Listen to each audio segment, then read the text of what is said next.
اللہم صلی علی محمد وعلی آل محمد مبارک وسلم۔ آپ دوسری پڑھ لیں، آپ کو حدیث پاک سناتا ہوں، ایمان تازہ ہوگا انشاءاللہ۔ حضرت ابی ذر رضی اللہ تعالیٰ عنہ فرماتے ہیں قال رسول اللہ صلی اللہ علیہ وآلہ وسلم یقول اللہ تعالیٰ، سرکار فرماتے ہیں کہ اللہ تعالیٰ نے فرمایا، اللہ تعالیٰ فرماتا ہے یا عبادی کلکم ضال، کہ اے میرے بندو تم سب گمراہ ہو، تم سب گمراہ ہو، الا من ہدایت، مگر جس کو میں ہدایت دے دوں، فاسألوا للہدا، یعنی کہ تم مجھ سے ہدایت کا سوال کرو، آدھکم میں تمہیں ہدایت دے دوں گا، وَكُلُّكُمْ فُقَرَاءُ إِلَّا مَنْ أَغْنَيْتُ، فرمایا کہ تم سب کے سب فقراء ہو مگر میں غنی ہوں جی، فاسألونی ارزقکم، فرمایا تم مجھ سے رزق مانگو میں تمہیں رزق دوں گا، آگے فرمایا وَكُلُّكُمْ مُذْنِبٌ، فرمایا کہ تم سب کے سب گناہ گار ہو، الا من عافیت، مگر جس کو میں معاف کر دوں،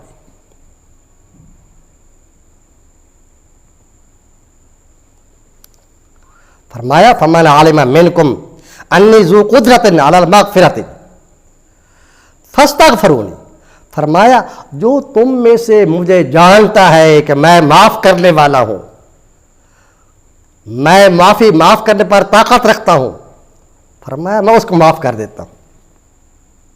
یہ اللہ اپنے بندوں سے خطاب کر رہا ہے، فرمایا ولا ابالی، مجھے کوئی پرواہ نہیں، یعنی کہ تمام مخلوق مجھے یہ مان لے کہ اللہ جو ہے وہ صاحب مغفرت ہے، یعنی کہ صاحب قدرت ہے معاف کرنے پر، جی اللہ صاحب قدرت ہے معاف کرنے پر، اللہ فرماتا ہے میں سب کو معاف کر دوں، بلا وبال، مجھے کوئی پرواہ نہیں ہے، یعنی کہ مجھے کسی چیز کو گھاٹا نہیں آئے گا،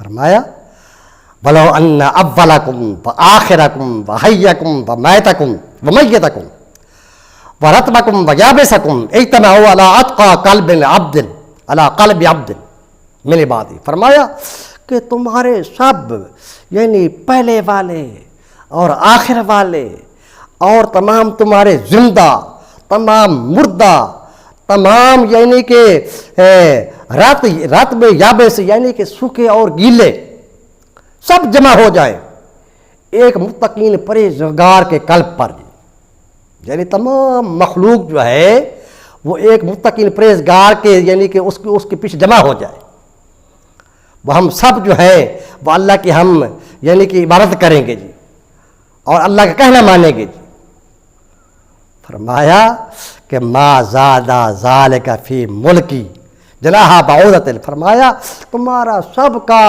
تقوی اختیار کرنا، پرہیزگاری اختیار کرنا مجھے فائدہ پہنچانے کے لیے، فرمایا کہ تم سب مل کے ایک مچھر کے برابر مجھے تم فائدہ نہیں دے سکتے جی، فرمایا وَلَوْ أَنَّ أَوَّلَكُمْ وَآخِرَكُمْ وَحَيَّكُمْ وَمَيِّتَكُمْ وَرَطْبَكُمْ وَيَابِسَكُمْ اجْتَمَعُوا عَلَىٰ أَتْقَىٰ قَلْبِ عَبْدٍ مِّنْ عِبَادِي، فرمایا تمہارے سب پہلے اور آخری اور مردہ اور زندہ اور یعنی کہ سوکھے اور گیلے ہر شے تمام لوگ ایک سمجھو کہ ایک بدبخت قلب پر جمع ہو جائے، وہ سب مل کے ہم اللہ کی دوسرا نافرمانی کریں گے، فرمایا تمہارا سب کا نافرمانی کرنا میرے ملک میں ایک مچھر کے برابر بھی فائدہ نقصان نہیں ہو سکتا۔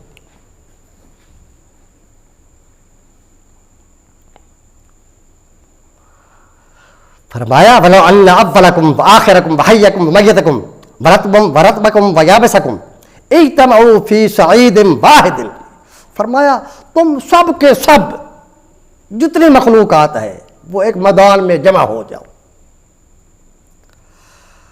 فسالہ کل انسان منکم، یعنی کہ ہر ایک جو ہے مجھ سے سوال کرے جی، جو اس کے دل کے اندر ہے وہ سوال کرے جی. فرمایا کہ میں ہر ایک سائل کی جو مجھ سے مانگے گا میں اس کو دے دوں گا جی، جو کچھ ہی مانگے گی. بھلے پوری کائنات ایک مانگ لے جی، بھلے پورے آسمان مانگ لے جی، جو کچھ مانگ لے جی، ہر ایک کے مانگنے پر اللہ فرماتا ہے اس کے مطابق دے دوں گا. فرمایا کہ ما نقص ذالک من ملکی الا کما لو ان احدکم مر بالبحر فغمس فیہ عبرۃ ثم رفعها. فرمایا کہ میرے ملک کے اندر کسی چیز کی وہ کمی نہیں کر سکتے جی. یہ یوں ہے جیسے بندہ ایک دریا کے پاس کے گزرے، اس کے اندر ایک سوئی ڈبو کے اٹھا لے جی، تو میرے سامنے ایسا ہے جی، یعنی پوری کائنات پوری مخلوق رب سے جو کچھ مانگے رب عطا کر دے جی. رب فرماتا ہے کہ میرے جو خزانے ہیں، جو لامحدود خزانے ہیں جی، وہ یوں ہیں جیسے کسی نے یعنی کہ دریا میں سوئی ڈبو کر اس نے اٹھا لی ہو جی. سوئی کے ساتھ کتنا آئے گا جی؟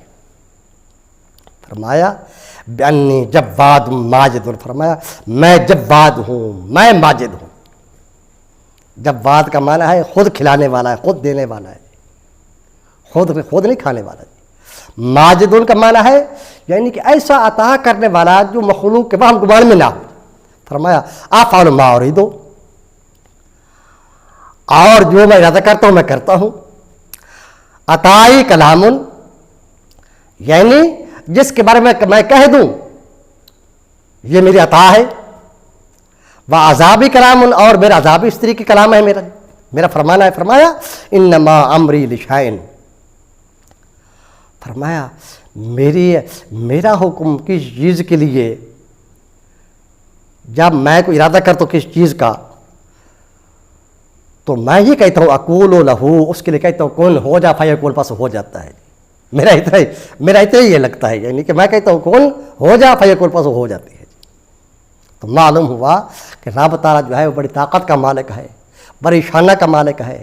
اپنے بندوں کے یعنی کہ وہ گناہ معاف کرنے والی ذات ہے، اور بندوں سے بہت پیار کرنے والی ذات ہے جی. جیسے دوسرے حدیث پاک میں ہے، حضرت ابو ذر فرماتے ہیں جی کہ اللہ تعالیٰ فرماتا ہے من جاء بالحسنۃ فلہ عشر امثالھا، جس نے ایک نیکی کی اس کے بدلے اس کو 10 نیکیاں ملیں گی. وازید، اس سے زیادہ بھی دے سکتا ہوں میں جی. اللہ فرماتا ہے من جاء بالسیئۃ فلا یجزی الا مثلھا، من جاء بالسیئۃ فجزاء سیئۃ مثلھا. فرمایا کہ جو برائی کرے گا اس کا بدلہ یعنی کہ اس کی جزا ایک ہی برائی ہے جی، یا اس کو معاف کر دوں گا میں. فرمایا ومن تقرب منی شبرا، جو بندہ میرے قریب ایک بلشت ہوتا ہے تقربت منہ ذراعا، میں اس کے قریب ایک گز ہو جاتا ہوں. یہ اللہ کی شان ہے نا کہ اللہ تعالیٰ جو ہے وہ بندے کو دیکھتا ہے جی. اگر بندہ ایک بلشت ہو رب کے قریب، رب تعالیٰ کے قریب ہو، اللہ تعالیٰ اس کے قریب ایک گز ہو جاتا ہے جی. فمن تقرب منی ذراعا، جب بندہ میرے پاس ایک گز آتا ہے تقربت منہ باعا، میں اس کے قریب ایک با ہو جاتا ہوں. یعنی عربی میں گز اس کو بولتے ہیں، یہ ہاتھ سے لے کر یہ کونے تک. با اس کو بولتے ہیں آدمی لمبے ہاتھ کرے نا یوں کر کے جی، دونوں ہاتھ، یعنی کہ یہاں اس انگلی سے لے کر اس انگلی تک یہ سارا با ہے. رب فرماتا ہے میرے پاس جو ایک گز آتا ہے میں اس کے پاس قریب اس کے قریب با ہو جاتا ہوں. فرمایا ومن آتانی یمشی، جو بندہ میری طرف چل کے آتا ہے تو ہر ولتن، میں اس کی طرف یعنی کہ بھاگ کے آتا ہوں، دوڑ کر آتا ہوں میں. یہ رب کی عطا ہے نا. آگے فرمایا ومن لقینی بقراب الارض خطیئۃ، یعنی کہ جو بندہ میرے پاس آئے ملاقات کے لیے زمین بھر گناہ لے کر آئے، زمین بھر گناہ لے کے آئے، لیکن شرط یہ ہے لا یشرک بی شیئا، اس کا یہ عقیدہ ہے اس نے میرے ساتھ کسی کو شریک نہیں ٹھہرایا جی، نہ ذات میں، نہ صفات میں، نہ افعال میں، یعنی اللہ کا کوئی شریک نہیں ہے. اللہ فرماتا ہے کہ لقیتہ بمثلھا مغفرۃ، فرمایا جب میرے پاس میرا بندہ زمین بھر گناہ لے کے آتا ہے تو میں پھر اس کے پاس زمین بھر کر نیکیاں لے کے آتا ہوں، اس کو معاف کر دیتا ہوں میں جی۔ یہ اللہ کی عطا ہے، اللہ تعالیٰ کی یہ شان ہے جی۔ اللہ تعالیٰ ہمیں توفیق عطا فرمائے کہ اللہ کا قرب عطا کرنے کا اللہ تعالیٰ توفیق عطا فرمائے، اللہ کے سچ اور پاک محبت عطا فرمائے۔